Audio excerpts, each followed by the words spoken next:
तो आज का हमारा टॉपिक क्या है? फ्रैक्चर्स। डिसलोकेशन हम बाद में कंप्लीट करेंगे, नेक्स्ट लेक्चर में हम डिसलोकेशन देखेंगे। अभी हम फ्रैक्चर्स देखते हैं कि फ्रैक्चर्स क्या होते हैं, किस किस टाइप के होते हैं, क्या क्या, पूरी कंप्लीट इन्फॉर्मेशन। देखो, हम ऑर्थो पढ़ने जा रहे हैं तो ऑर्थो में याद रखिए फ्रैक्चर और डिसलोकेशन इज कंप्लीट बेसिक। अगर ये नहीं पता तो फिर ऑर्थो का कोई मतलब ही नहीं है ना। तो ये बिल्कुल समझना, क्योंकि आपके पास कोई भी एक्सरे आ गया, कुछ एक्सरे आ गया तो आपको पता होना चाहिए ये फ्रैक्चर किस बोन पर है।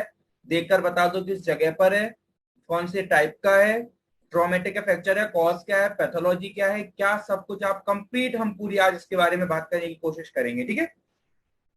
लेकिन उससे पहले फ्रैक्चर और डिसलोकेशन में एक माइल्ड डिफरेंस बता देता हूँ एक लाइन में। फ्रैक्चर क्या होता है? सपोज ये मेरी बोन है ह्यूमरस, ठीक है, ह्यूमरस बोन है। Just a second.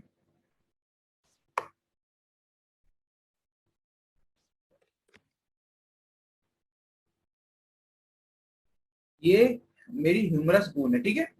अब ठीक है सम, वो फ्रैक्चर किस में होता है? बोन में होता है। फिर डिसलोकेशन कहाँ होता है? डिसलोकेशन का मतलब क्या है?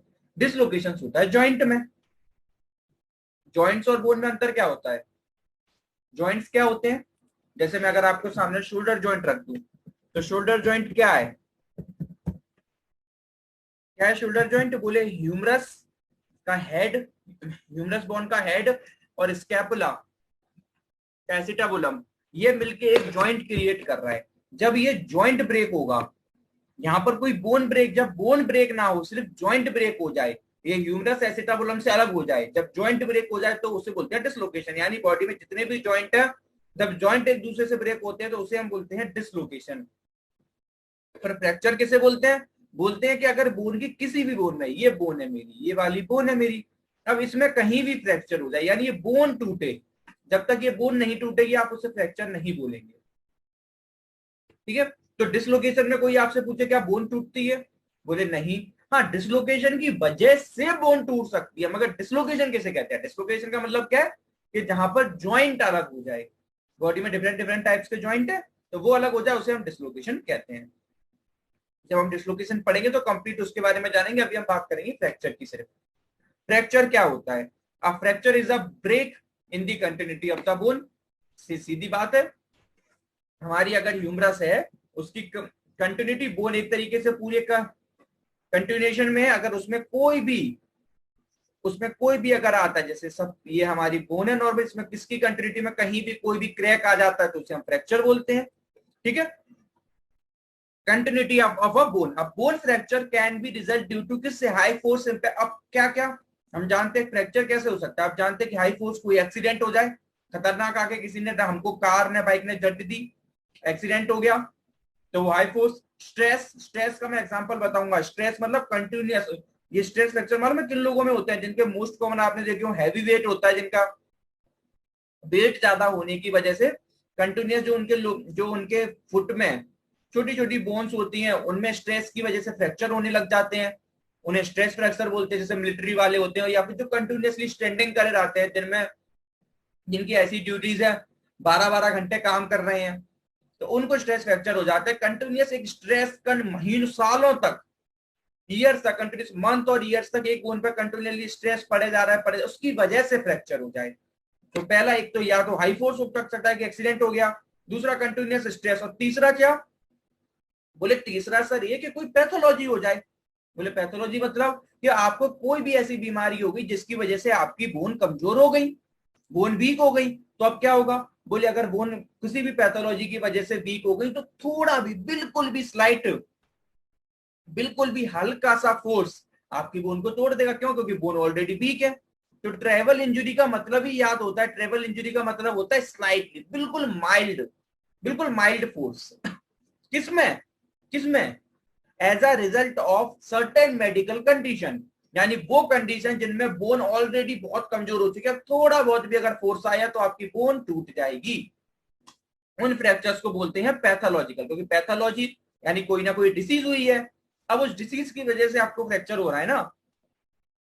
न्यूरो के बहुत सारे बता चुका हूँ, न्यूरो में आपको मस्कुलर डिस्ट्रोफी बताई थी, मसल मास कितना ज्यादा कम, उसमें बोन कमजोर नहीं हो रही है, लेकिन मसल मास कम होने की वजह से क्या हो रहा है कि सारा वेट आपकी बोन पे आ रहा है, तो बोन टूट रही है। तो उसको यहाँ पैथोलॉजी में नहीं लिख के आओगे। क्यों नहीं लिख के आएंगे सर? क्योंकि वहां बोन कमजोर नहीं हो रही है, वहां पर मसल कमजोर हो रही थी। आपको यहाँ वो चीजें लिखनी है जिनमें बोन के अंदर प्रॉब्लम हो। इसलिए मैंने एग्जांपल दे दिया कि आप दुनिया भर की चीजें सोच लो, उनमें बोन प्रॉब्लम नहीं हो रही, बॉडी की और जगह पे प्रॉब्लम हो रही है, उसकी वजह से फ्रैक्चर कर दो, तो फिर वो पैथोलॉजिकल फ्रैक्चर नहीं होंगे। क्योंकि वो अब जो मस्कुलर डिस्ट्रॉफी है वो मसल की है, उससे क्या हो रहा है कि मसल कमजोर होकर बोन पर लोड पड़ रहा है, तो आप उसे पैथोलॉजिकल फ्रैक्चर नहीं बोलेंगे। तो बोले किससे बोलेंगे? बोले वो प्रॉब्लम बताओ जिसमें आपकी एक्चुअली बोन इंपैक्ट हो रही है। बोले को क्या क्या होते हैं? ऑस्टियोपोरोसिस बहुत कॉमन है, ओल्डर एज में होता है। बोले कैसे होता है? बॉडी में एक बहुत प्यारी प्रोसेस बताता हूं मैं। क्या प्रोसेस होती है? आप बहुत अच्छे से जानते हैं, आपके बॉडी के हर सेल कंटिन्यूअसली बन रहे हैं और कंटिन्यूअसली डैमेज हो रहे हैं। चाहे आरबीसी की लाइफ स्पेन कितनी है? 180 डेज होती है। डब्ल्यूबीसी की अपनी अपनी ऐसी बोन सेल्स हैं, वो कंटिन्यूअसली नए बने जा रहे हैं और कंटिन्यूअसली पुराने वाले टूटते जा रहे हैं। इन दोनों की प्रोसेस क्या है? हमेशा इक्वल होती है। इक्वल मतलब क्या कि एक बन रहा है तो एक टूट रहा है। अब ना ये ज्यादा बनना चाहिए ना कम टूटना चाहिए, दोनों का समय भी मान लो। सपोज मैंने टाइम गैस कर लिया कि एक बोन का सेल 1 मिनट में बन रहा है, तो जो टूटना चाहिए वो भी एक एक मिनट में ही टूटना चाहिए, वरना क्या हो जाएगा? बोलिए, अगर मैं आपको क्या बोलूं कि अगर सपोज करो मैं आपको कोई ऐसी कंडीशन बता दूं जिसमें क्या हो रहा है कि जो ओल्ड है, जो पुराने वाले, वो तो अपने टूट रहे हैं लेकिन नए वाले नहीं बन रहे। अगर ये वाले न्यू सेल्स नहीं बने और सिर्फ पुराने वाले ही रहे तो क्या होगा? ये तो अपने टाइम पर टूटते रहेंगे और नए वाले आके उस बोन को जगह को नहीं घेरेंगे, तो क्या होगा? बोन कमजोर होती चली जाएगी। सपोज करो ये आपकी बोन है, अब इसमें जो पुराने वाले सेल्स हैं, ये पुराने वाले सेल्स हैं, ये तो बाहर निकलते चले जाएंगे क्योंकि वो डैमेज हो रहा है, डेथ होती जा रही है। और जो नए वाले सेल्स है वो दो सेल कंटिन्यूस में आ रहे हैं, उनकी जगह घेर रहे हैं। अब क्या हो जाए कि ये तो निकल रहे हैं मगर ये वाले सेल ना आ पाए, तो ये बोन क्या हो जाएगी? पोरस। कैसी हो जाएगी? पोरस, यानी खाली खाली। क्यों? ये जगह खाली रह जाएगी, इसके लिए एम्प्टी रह जाएगी, यानी पोरस हो जाएंगे, पोर्स बन जाएंगे। उसे बोलते हैं ओस्टियोपोरस। क्या बोलते हैं कि यहाँ पर क्या होता है कि ओल्ड सेल्स है वो तो अपने समय पर निकल रहा है मगर न्यू सेल्स नहीं बन पा रहे। ये कहाँ होगा? किस टाइम पे होगा? आप गैस करो। बोले हम समझते हैं सर ये मोस्ट कॉमन हो सकता है किस कंडीशन में? बोले सर ये इस कंडीशन में हो सकता है कि जब ओल्डर एज हो जाती है, तब हमारे क्या होता है कि न्यू सेल्स हमारे नहीं बन पाते। हमारे जो न्यू न्यू सेल्स हैं वो प्रॉपर नहीं बन पाते हैं।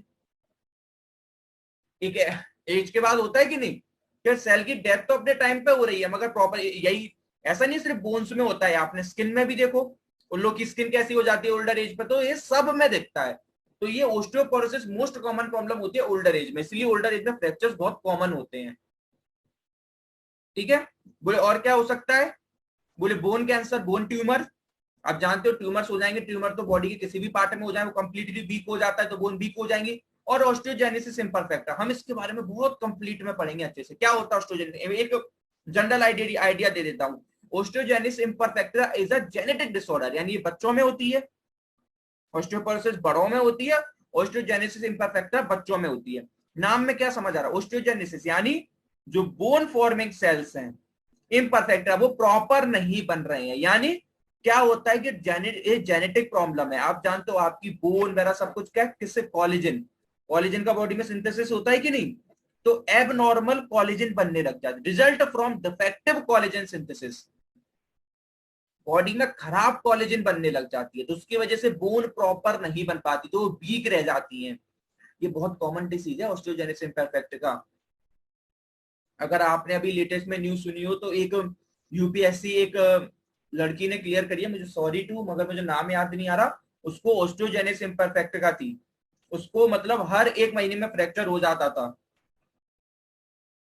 उसने सारी पढ़ाई अपनी खुद करी, कोई घर से रुपए नहीं लिए, खुद पढ़ी खुद पढ़ाई। और इतनी ये बच्चों में, लेकिन ये इसकी ये चीज अच्छी होती है कि जितनी जितनी आपकी एज बढ़ती जाती है तो बोन में मजबूती आने लग जाती है। मगर ये बच्चों में इतने कॉमन होते हैं कि थोड़ा भी अगर गिर गया ना तो बोन तो एकदम तुरंत टूट जाती है। क्यों? क्योंकि बोन प्रॉपर बन ही नहीं पाई, इतनी फ्रेजाइल और कमजोर होती है।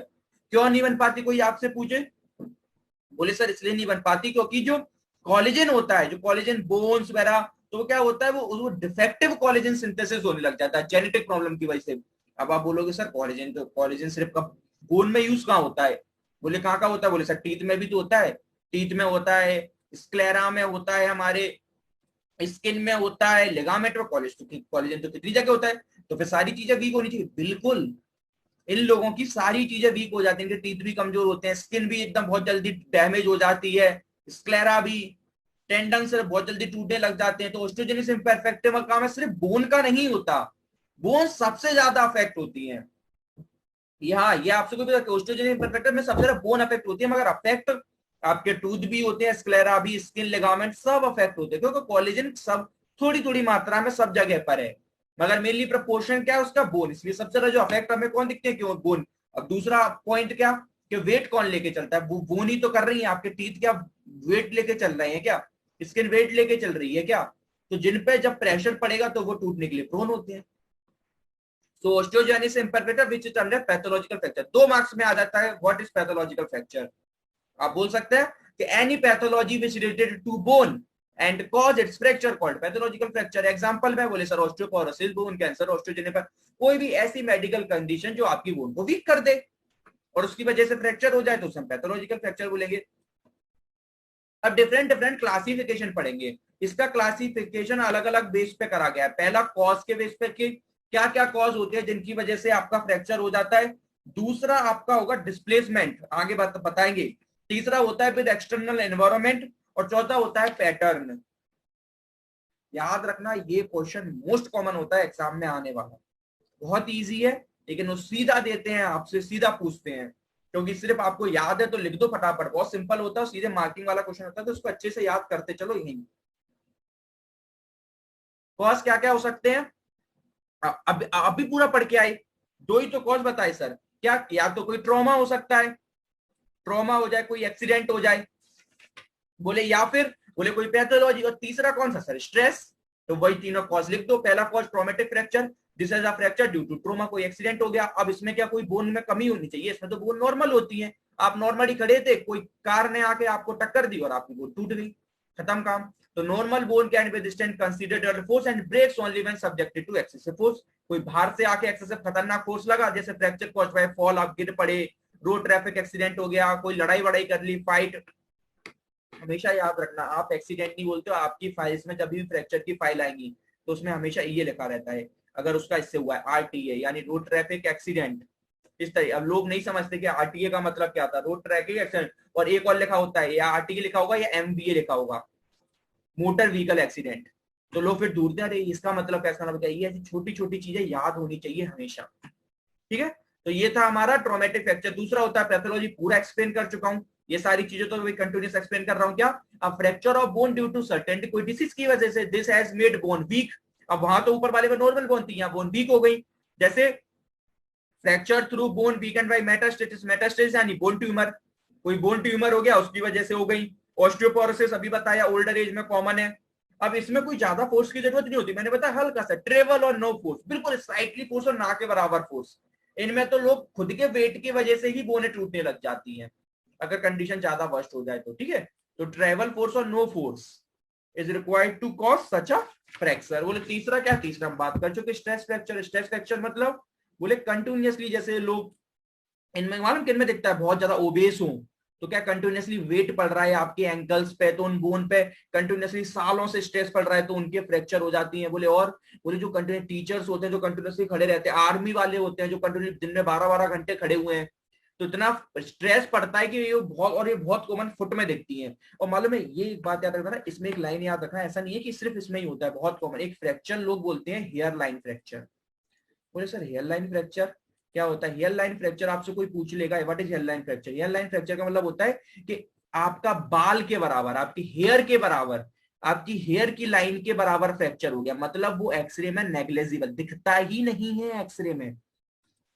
एक्सरे कराते ना, इतना पतला सा फ्रैक्चर होता है कि वो एक्सरे में हेयर लाइन फ्रैक्चर नजर ही नहीं आता। फिर वो सर कैसे पकड़ता है? फिर आपको कंटिन्यू, ये मालूम बहुत कॉमन उन लोगों में देखने को मिलता है जो फुटबॉल खेलते हैं, तो उनके जो आगे थंब होता है फुट में, उसमें आके इतना खतरनाक, अगर गलत तरीके से जो फुटबॉल खेलते हैं वो जानते हैं, अगर गलत तरीके से शॉट मारते हैं तो उनके फुट में बिल्कुल एकदम स्लाइड फ्रैक्चर थंब में हो जाता है। और ये उन लोगों में बहुत कॉमन होता है। स्ट्रेस फ्रैक्चर में हेयर लाइन फ्रैक्चर बहुत कॉमन होता है, एक्सरे में नजर नहीं आता, एक्सरे में नहीं दिख रहा, मगर वो आप उसको पहचानते कैसे हो? बोले सर कंटिन्यूअसली पेन हो जा रहा है। आप सब कर चुके, स्वेलिंग।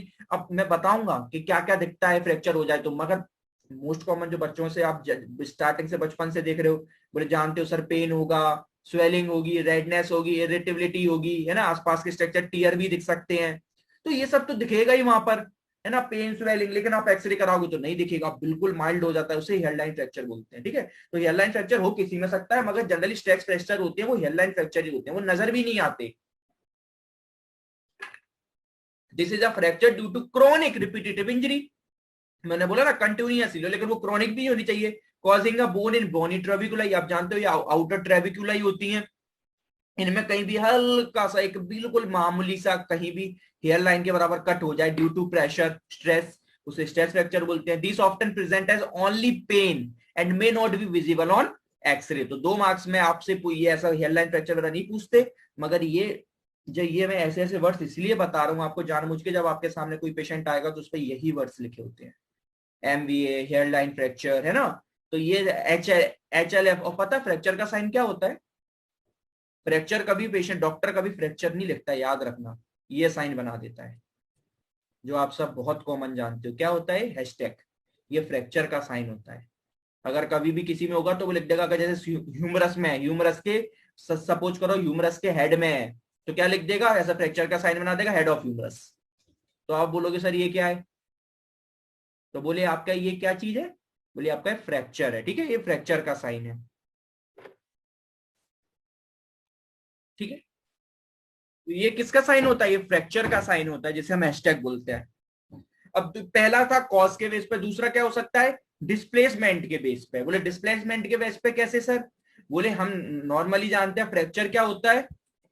बोले ये हमारी अगर बोन है, ये बोन है, अगर इनका बीच में फ्रैक्चर हो गया तो क्या हो जाएगा सर? ये बोन अलग हो जाएगी इस तरीके से और ये गैप बन जाएगा।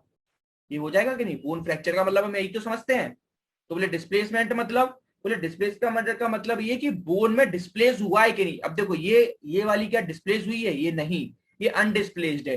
गैप आया है मगर बोन एक दूसरे के ऊपर ही रखी हुई है, फिर वो डिस्प्लेसमेंट का मतलब, डिस्प्लेसमेंट का मतलब हो गया कि इस दूर दूर चली गई। देखो दिख रहा है, इसके रिस्पेक्ट में बोन दूर चली गई, ये हो गया डिस्प्लेस। और अनडिस्प्लेस मतलब कि गैप तो आया, फ्रैक्चर हुआ, मगर बोन एक दूसरे के रिस्पेक्ट में ऊपर नीचे ही रखी हुई है। और ये आप जानते हो कौन जल्दी ठीक हो जाएंगे? ये वाले बिल्कुल। क्यों? क्योंकि इनको सीधे क्या है, एक्सरे में देखा, अच्छा बिल्कुल भी अपनी जगह पर डिस्प्लेस नहीं है। आप क्या करोगे? बस कास्ट से इसको पीओपी लगा के इमोबिलाइज कर दोगे, और इमोबिलाइज कर दिया तो आप बस आराम से खुद फ्रैक्चर हील हो जाता है। मगर इसमें क्या, इसमें बहुत प्रॉब्लम होगी, पहले उसको अपनी जगह पर लेके आओ, फिर हील करना पड़ेगा। और इसके बाद फ्रैक्चर में रिस्क भी है। बोले क्या रिस्क है सर? 2-3 रिस्क है। पहली, प्रॉपर जगह पे अगर नहीं लेके आ पाए तो बोन गलत जुड़ जाएगी। आपने बहुत कॉमन सुना होगा, इसे माल यूनियन बोलते हैं। मैं सब भी पढ़ाऊंगा कॉम्प्लिकेशंस ऑफ फ्रैक्चर में क्या होते हैं, भी बता रहा हूं बस थोड़ा थोड़ा, कि माल यूनियन हो सकता है कि बोन प्रॉपर नहीं जुड़ पाएगी, अब क्या गलत तरीके से जुड़ गई, या नॉन यूनियन प्रॉपर नहीं जुड़ पाई। और इसमें क्या हो सकता है? बोले सर हम जानते हैं कि बोन्स पे कितनी सारी मसल्स के अटैचमेंट होते हैं, अगर ये डिस्प्लेस करेगी इधर उधर से तो मसल्स लिगामेंट भी खींचेंगे। तो बोले क्या हो सकता है सर उसकी वजह से सर, कि जो लिगामेंट वगैरह अटैच्ड है मसल्स है वो भी टूट सकती हैं। बोले और क्या हो सकता है? एक चीज और मोस्ट कॉमन होता है जिसको मैं आगे बताऊंगा, दैट्स कॉल्ड अवर्जन फ्रैक्चर। वो मैं आगे बताऊंगा, अभी नहीं बता रहा।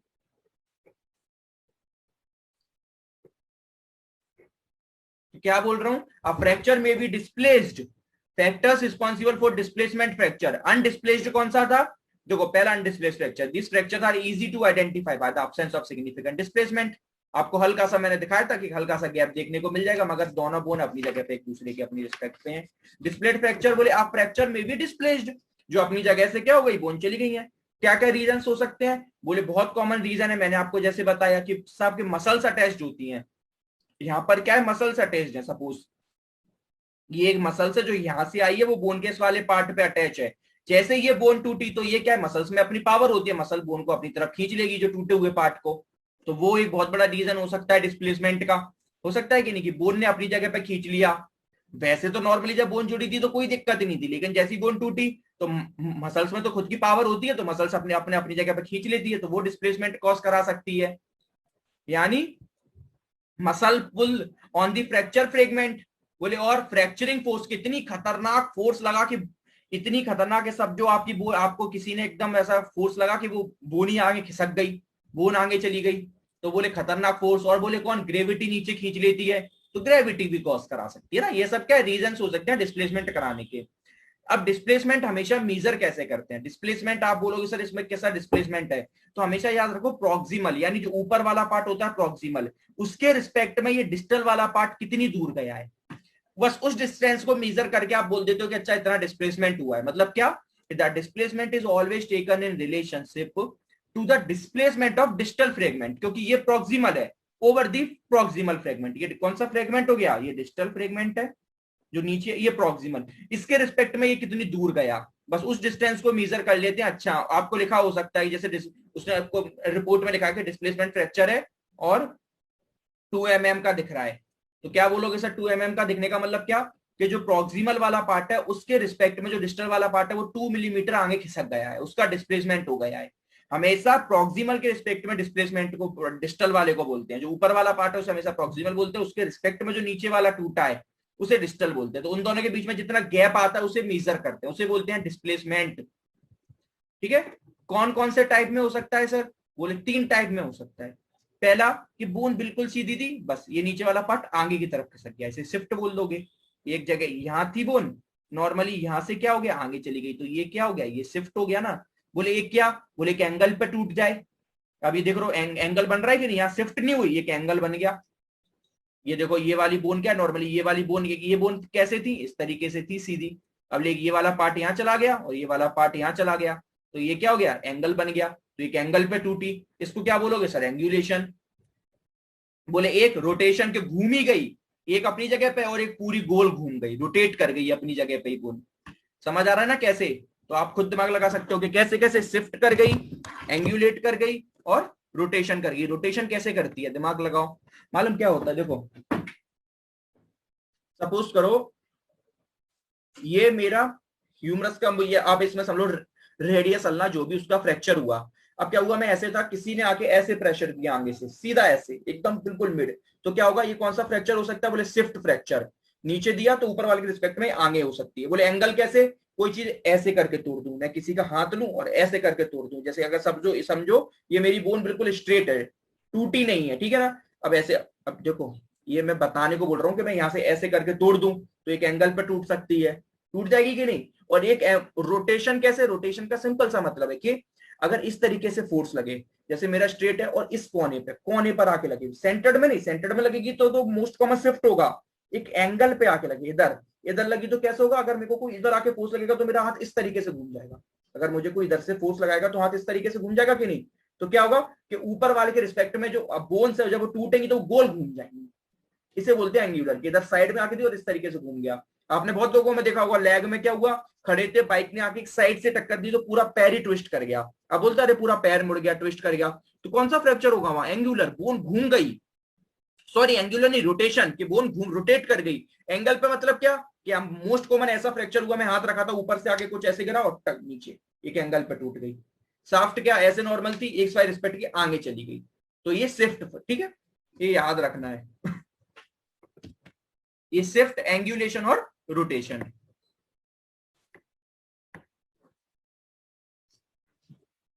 ये किसके बेसिस पे था, 2 बेसिस हो गए, कॉज हो गई और डिस्प्लेसमेंट हो गया। तीसरा बेस एक्सटर्नल एनवायरनमेंट, ये सब तो आप बहुत कॉमन जानते हो। एक्सटर्नल एनवायरनमेंट कैसा, बोले सर ऐसा फ्रैक्चर जिसमें क्या हो गया, आपके जो अब बोन, तो उन्हीं बोन के ऊपर क्या होती है, मसल, स्किन, टिश्यू, सब अगर फट गया पूरी इस तरीके से। आपने एक्सीडेंट देखा है, फ्रैक्चर के साथ साथ बाकी सारी चीज एकदम कितना खतरनाक ट्रोमा हुआ, फट गई सारी चीजें, सब टिश्यू विश्व सब क्या होगा, यानी बोन आपके एनवायरनमेंट के रिलेशन में खुल गई, यानी एनवायरनमेंट और बोन का आपस में कनेक्शन हो गया, यानी सारी चीजें फट गई ऊपर की, तो उसे आप बोलोगे ओपन। और अगर मोस्ट कॉमन कैसा फ्रैक्चर, क्लोज कैसा, जो हम लोगों में बहुत कॉमन होता है, कहीं से भी गिर पड़े तो ऊपर की टिश्यू, स्किन, कुछ कुछ भी नहीं दिख रहा ऊपर से, सिर्फ अंदर बोन टूट गई है, यानी बोन का और एनवायरनमेंट का कोई कनेक्शन नहीं हुआ, तो उसे क्लोज्ड बोल दो। जैसे उसे क्लोज्ड वाले को सिंपल फ्रैक्चर बोलते हैं, मोस्ट कॉमन है fracture not communicate with external environment, कोई भी एक्सटर्नल। अब ये अगर मैं आपको बोलूं कि मेरा अभी यहाँ फ्रैक्चर हो गया हाथ में, मैं बोल रहा हूँ हाथ में फ्रैक्चर हो गया, तो इसे आप कौन सा बोलोगे सर, क्लोज्ड बोलेंगे, क्योंकि अंदर बोन टूटे, बाहर तो कुछ नहीं। मैं बोलूं फ्रैक्चर हो गया और स्किन स्किन सब फट गई, इसके तो अब ये मोस्ट कॉमन कब होगा, जब कोई ट्रोमा हो जाए, एक्सीडेंट हो जाए, तब ये सब होगा। और जनरली हम फॉल गिर विर जाते हैं तो फिर वो नॉर्मल क्लॉज होता है, ठीक है।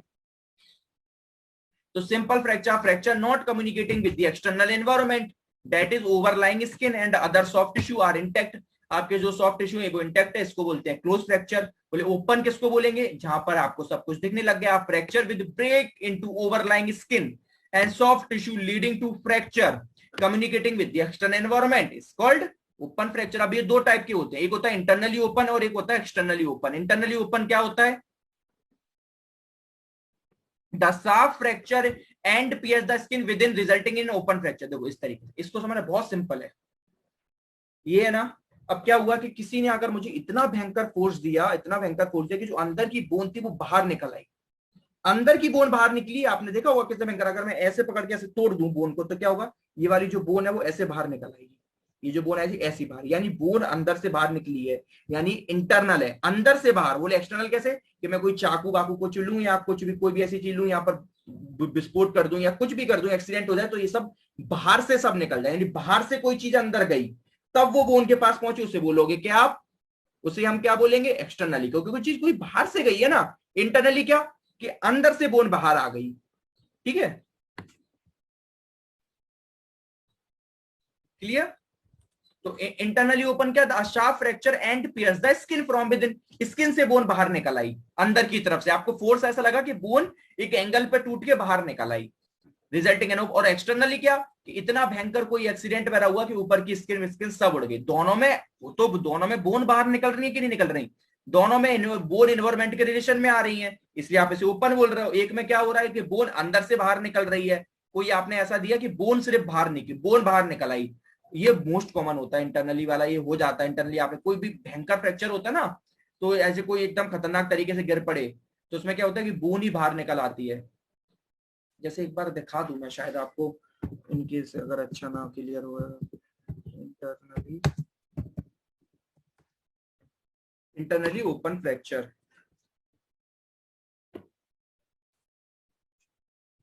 अभी दिख रहा है। अब इसमें देखो, इसमें अगर आप देखोगे, इसमें इसमें कैसे बताऊं, एक्सरे में बताऊं, ये देखो, ये दिख रहा है। अब ये क्या हो रहा है, ये बोन अंदर से बाहर निकली, इसने स्किन को अंदर से फाड़ा, बोन तो बाहर आई मगर स्किन के रिस्पेक्ट, ठीक है।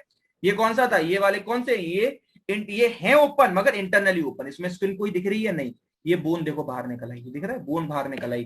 बोले सर वो एक्सटर्नली ओपन क्या हो सकता है, इस तरीके से, ये ओपन फ्रैक्चर हो गया कि बाहर की सारी चीजें ऐसे अंदर चली, ये एक्सटर्नली ओपन हो गया, ठीक है।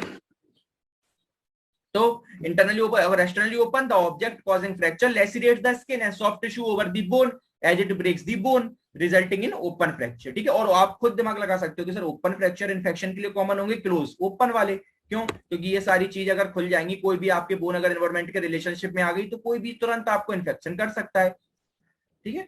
तो ये सब आपका था on the base of external environment. चौथा, तीन क्लासिफिकेशन हो गए, याद करते चलना है, ठीक है। पहला क्लासिफिकेशन हमने कॉज के बेस पे कराया, कॉज के बेस पे। दूसरा हमने कराया कि on the base of displacement. तीसरा हमने कराया विद एक्सटर्नल एनवायरनमेंट। चौथा पैटर्न, कि बोन टूटी तो है मगर कौन से पैटर्न में टूटी है। तो ये बहुत कॉमन होता है, उस पर लिखा होता है कि सर लीनियर फ्रैक्चर है कि ट्रांसवर्स फ्रैक्चर है, तो इसको आपको समझना होता है।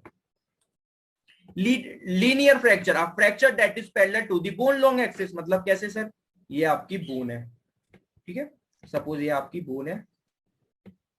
अब इसकी लॉन्ग एक्सिस डालो, बोले लॉन्ग एक्सिस कौन सी होती है, ये इसकी लॉन्ग एक्सिस होती है जो सेंटर से जा रही है इस तरीके से।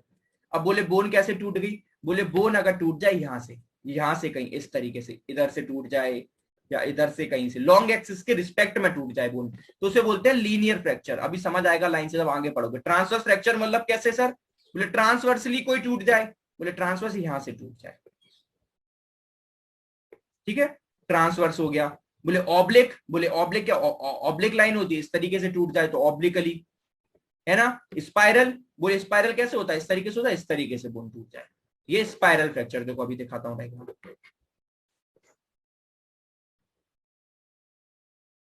ये देखो मैंने लीनियर का इसमें डायग्राम नहीं बनाया, लीनियर का आप खुद बना सकते हो, खुद होशियार हो। इस तरीके से लो, ये बोन ऊपर, सेकंड जस्ट अ सेकंड,